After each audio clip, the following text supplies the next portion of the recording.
RZEN.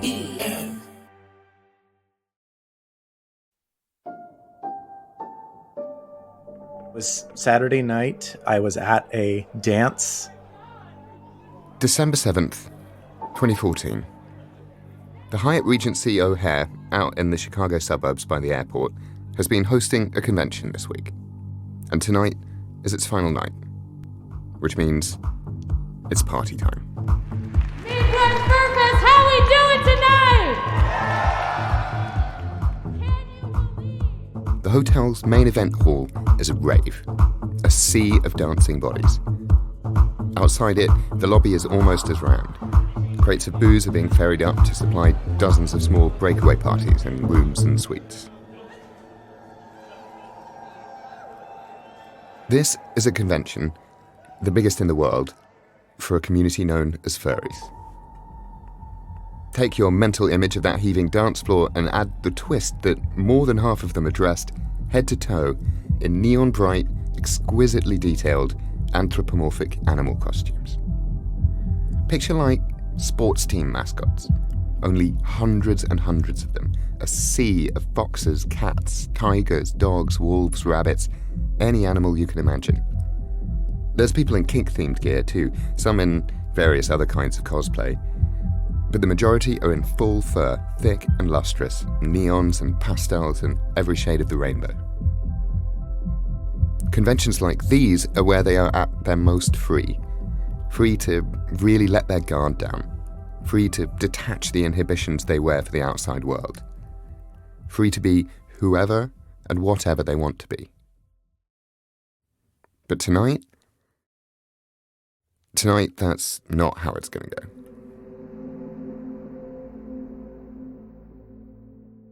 Here's where things got scary and fast. Just after midnight, furries partying near the hotel's upper floors notice an odor. I was staying on the 10th floor. I smelled like chlorine, and it was like really pungent and sharp to the eyes and senses. It's not the sweat of writhing bodies, but a toxic smell, like a swimming pool. Oh, is there like a gas leak or is there... We don't know what the fuck it is. It smells like chlorine. It smells like chlorine. A whole lot of chlorine. People start to get nauseous, lightheaded and dizzy. Their eyes start to burn. It's getting hard to breathe. I was coughing pretty violently. I wasn't able to recover my breath, and soon I ran to the bathroom, and instead of throwing up, I continued coughing violently and started coughing up blood-laced mucus. Suddenly, there's a rush of furries into the corridors. People shouting. One of my friends came running by me in a hurry, in a panic, and he told me he thought somebody set off a chlorine bomb. We got people vomiting blood, all kinds of shit. On the 9th floor west side, people try to use the emergency exit stairs, but there, the closer they get to the door, the more unbearable it becomes. The call was made by a woman in our party then to immediately return to the room and go to the balcony to escape the stench. That command may have saved our lives. About a minute later, the alarm went off. Oh, go on. Go. Get on! Get in here! Hurry the fuck up! Come on! I don't know what's going on. Some kind of alarm's going off. People were going door to door. Didn't care if they were in the shower or what. It was get a towel on, get outside, this emergency. There's gas. Staff just started shouting, get out, get out, get out, without any explanation as to why. Outside, thousands of people are streaming into the street, many of them now either coming down or sobering up fast in the cold. Everything is bathed in the flashing lights of emergency vehicles. More arrive every minute. My phone was blowing up with messages, people talking about the evacuation, the ambulances, that people had smelled chlorine. You had people in, latex, and you had people in fursuits, and folks coming from the dances, and people, drunk and half naked. The police are trying to take control of the situation. We must get everybody across the street, so please move down that way. If any of you see Jakku, tell him I'm out and I'm fine, okay? All right. Everyone's refreshing community message boards and social media feeds for scraps of information. There isn't much. but what they can see is scary. It wasn't until I started seeing a couple people in like stretchers. The crowd starts bouncing around theories of what happened. They don't know why the hazmat teams are here. They don't know why people are being carted off in ambulances. They certainly don't know, because this won't be clear for some time, that they're living through one of the largest chemical weapon attacks on American soil in 50 years. Nobody knows anything much right now, though. Until, finally, the police make a statement.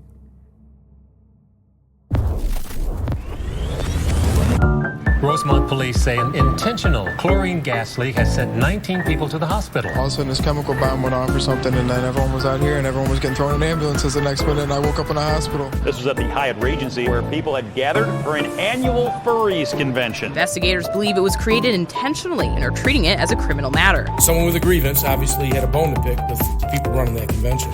Yeah, you have to read this story. Many still dressed in their furry costumes.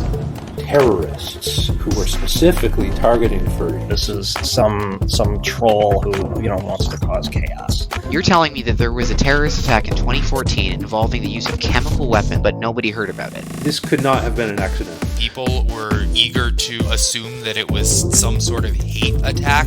I've gone through all the theories. I think there's only one that fits. What you'll be very excited to discover is that suspect was not our main suspect. It was someone different. What? From Brazen, this is Fur and Loathing. I'm Nicky Wolf. I don't know what to tell you guys that I haven't told y'all before.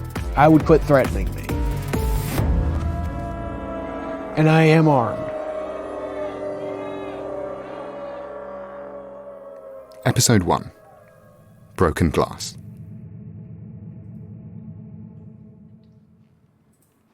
Working on a newspaper desk, which is where I was when the chlorine incident took place, is ultimately a high-volume gig.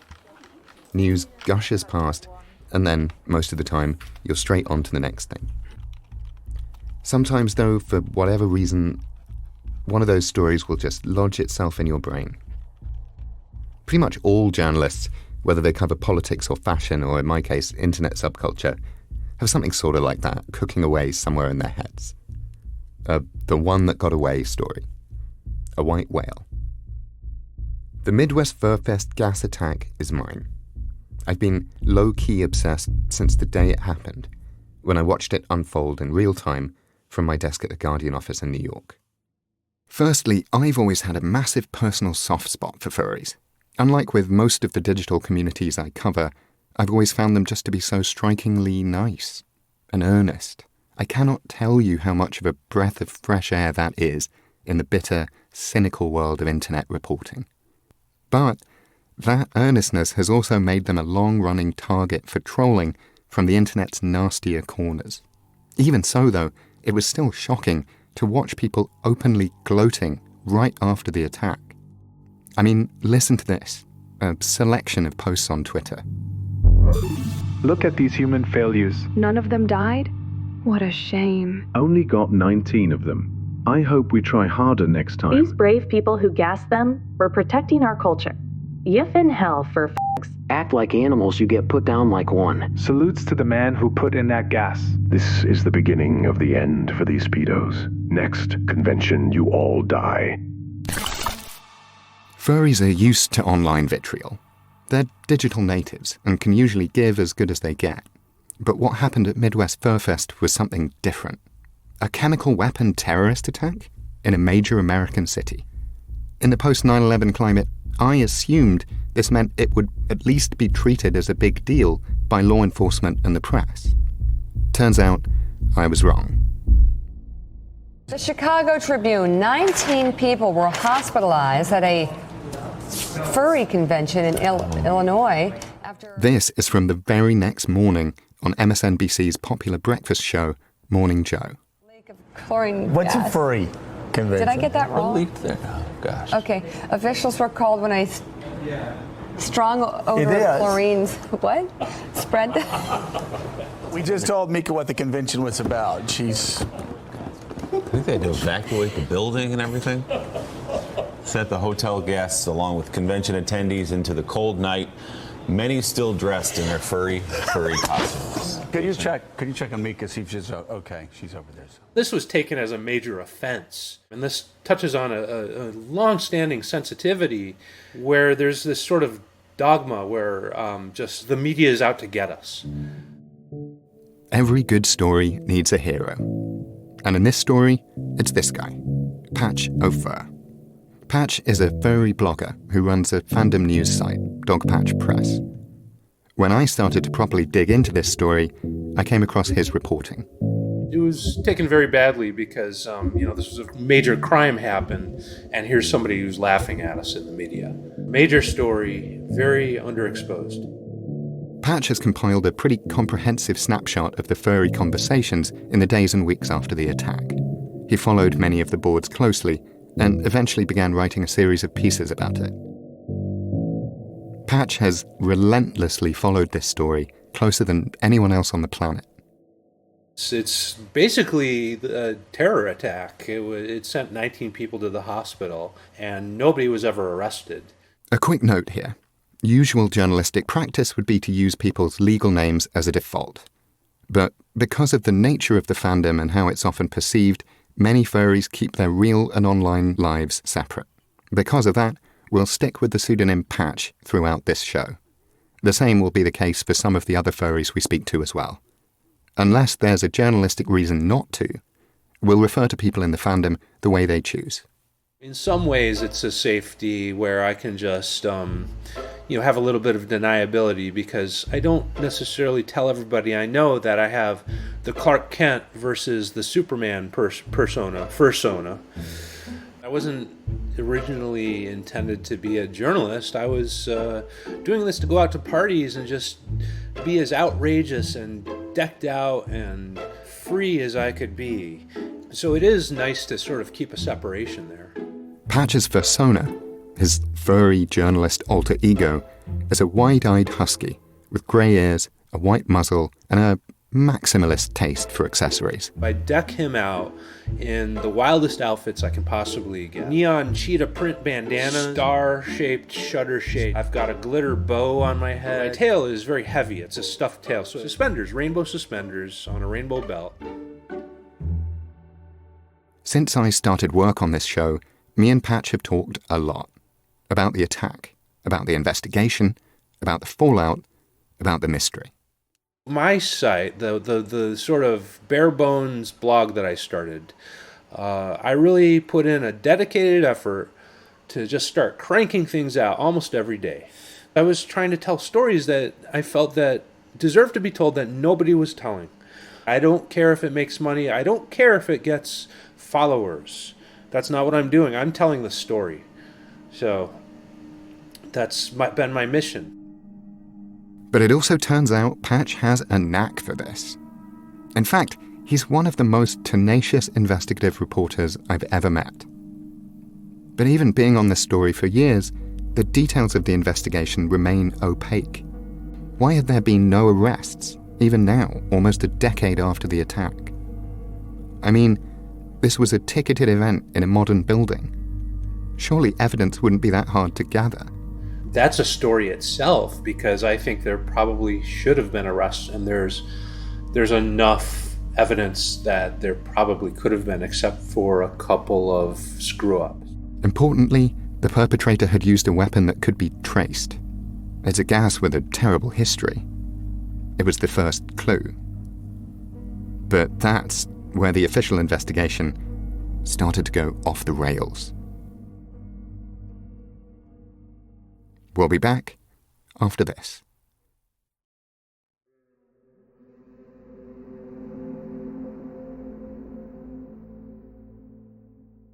Chlorine gas basically works by causing you to drown. It's asphyxiating you. Ultimately, it's burning your tissues, and fluid will get into your lungs in the worst situations, and you'll die. Wilfred Owen's Dulce et Decorum Est is one of the most famous war poems of all time. It describes in brutal detail the first use of weaponized chlorine gas on the battlefields of World War I. And so poems like Owen's are using terms like guttering, choking, drowning. Gas! Gas! Quick, boys. An ecstasy of fumbling, fitting the clumsy helmets just in time. But someone still was yelling out and stumbling and floundering like a man on fire or line.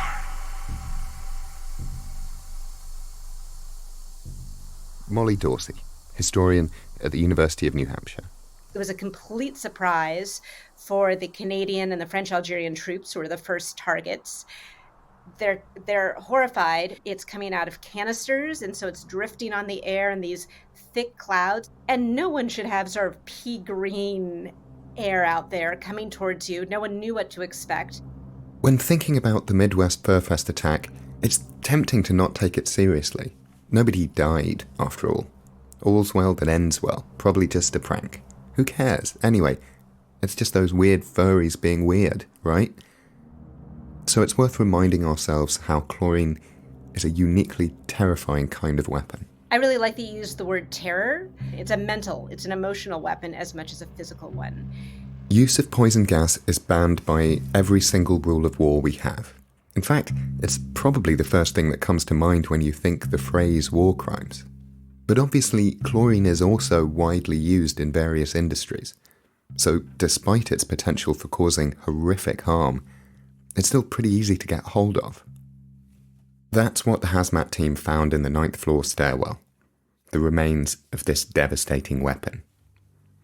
We got hold of the police report, and what it says is, when they followed the gas to its source, they saw not just powdered chlorine, they saw like yellow liquid surrounding this site of the crime.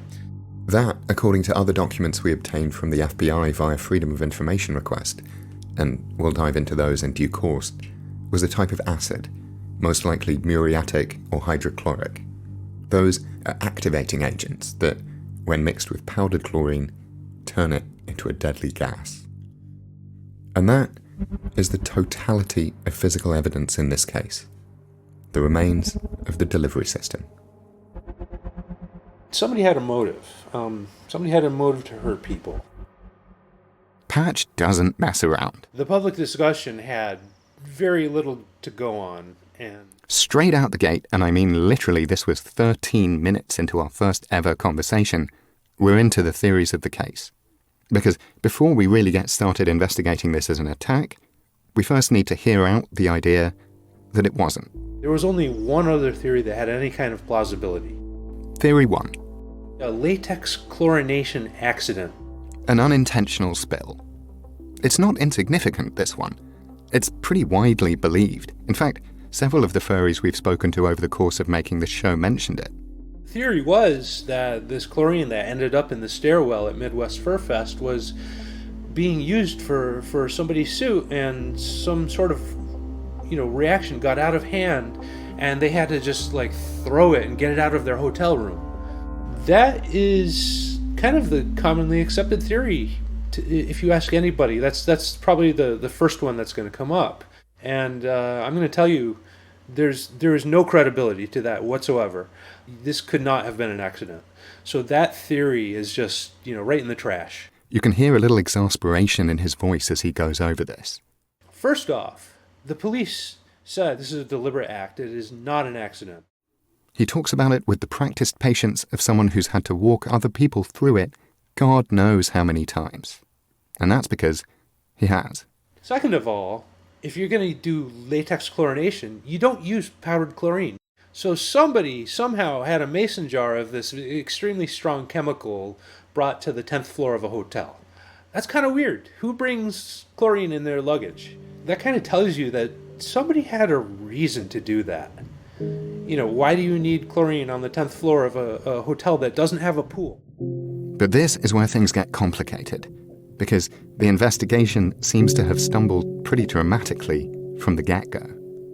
Police, they botched the chemical testing. There was a faulty instrument. So the samples that they took about, of the chlorine, they weren't able to get accurate readings on this. And I believe this could have been crucial. The equipment wasn't calibrated correctly. That's beyond a screw-up. And as we'll get to when we look at the investigation in more detail, it wasn't the only one. One thing that I heard repeated from sort of trusted sources, not just the general scuttlebutt, but people who would know things, was they thought the police just sort of dropped it because they didn't care enough. This was the weird furries, like whatever, just we've got more important things to do. So, what the heck happened? You've got the broken glass jar with the residue in it. If that was preserved with a chain of custody and taken to a laboratory, if the laboratory wasn't certified, their equipment wasn't calibrated. This is Scott Decker. He's retired now, but was a leading hazmat investigator at the FBI until 2011. He wasn't on this case, but spent years investigating cases just like it. I mean, it's like getting caught on a DUI and the police station hasn't calibrated their breathalyzer. They're probably going to get the case thrown out. We spoke to Scott because the FBI has so far declined multiple interview requests, which is its own strange thing, and we'll get into that later in this series. You can't prosecute somebody for distributing a biological weapon unless you can prove it's a lethal biological weapon. So collecting that and preserving it and getting it analyzed correctly is paramount. If you don't do it right, your case is done. There is no case. Still, though, according to Scott, it might not be as black and white as it first seems. If there was any element of intentional criminality, the Bureau is going to work that thing to death. They may not publicize it. I mean, they'll never let go. So for your chemical attack, it's not dead. It just doesn't appear in the media anymore because there's no need. But then that begs the question, where is it? Where are the arrests? Where are the charges? Where are the answers? Let's do the obvious thought experiment. Imagine what this case would look like today if it had happened at, say, an NRA convention, or a Sunday school, or a baseball game, or the Iowa caucuses. It's all doubly weird because, to me, the things that seem to make people dismiss this story are the exact same things that make me think it's important. Furries, people will say. That's not real, it's just online. But I've covered the internet for a long time and I've seen some things. I watched as a few troll posts on 4chan metastasized into the QAnon conspiracy cult, then watched them storm the US Capitol building. I've seen Reddit forums bring down global companies. And what I've learned is this: the realm of the extremely online, digital communities, like furries, are bellwethers for the rest of society. Things that happen online don't stay there. They don't happen in a vacuum. If you want to understand the world today, all you have to do is look and see what was happening on the internet 10, 15 years ago. And if you want to know what the world is going to be like 10, 15 years from now, these kind of digital spaces and online communities are where to look.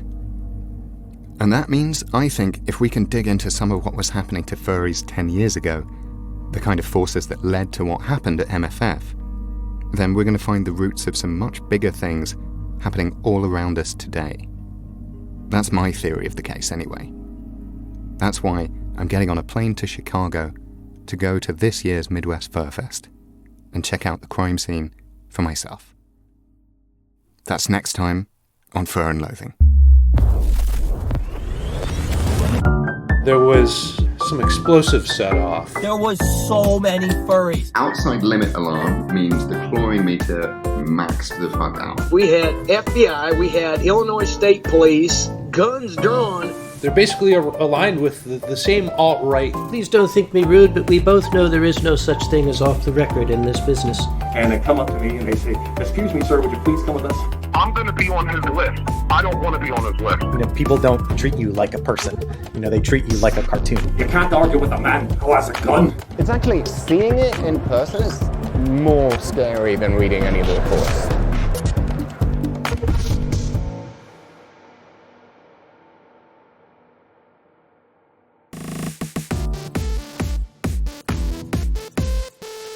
Fur and Loathing is a production of Brazen. You can follow the show on Apple, Spotify, or wherever you get your podcasts to stay up to date on new episodes. And follow more of Brazen's award-winning work at brazen.fm. Fur and Loathing was produced by Goat Rodeo. The show was reported and written by me, Nikki Wolf, with Max Johnston, Ian Enright, Lucy Woods, and Arnav Benaikia. From Goat Rodeo, lead producer is Ian Enright. Reporting, production and story editing from Max Johnston. Additional field reporting from Cara Schellen. Voice acting by Sam Wolf and Katie Sherrard. From Project Brazen, executive producers are Bradley Hope, Tom Wright, and Nicholas Brennan. Managing producer is Lucy Woods. Associate producing by Arnav Benaikia. Mariangel Gonzalez is project manager, and Megan Dean is programming manager. Original score by the fabulous Breakmaster Cylinder. Additional music from Ian Enright, Max Johnston, and Blue Dot Sessions. Additional editorial and production assistants at Goat Rodeo from Cara Schellen, Rebecca Sidell, Isabel Kirby McGowan, Jay Venables, and Megan Nadolski. Additional editorial and production at Brazen from Andrea Klarich, Clara Preve, Maddie Forster, and Charlie Barlow. Ryan Ho is series creative director. Cover art by Julian Pradier. Series cinematography by Emmett Brennan and Ryan DeFranco. Special thanks to David Waters. This show couldn't have happened without the involvement of the furry fandom. Special thanks to those who shared their stories with us, including Pacho Fur, Atmos Deer, Toa Cat, Seaguller Jaguar, Zarafa Giraffe, Snickers Jaguar, Uncle Kage, and Shy Matzi.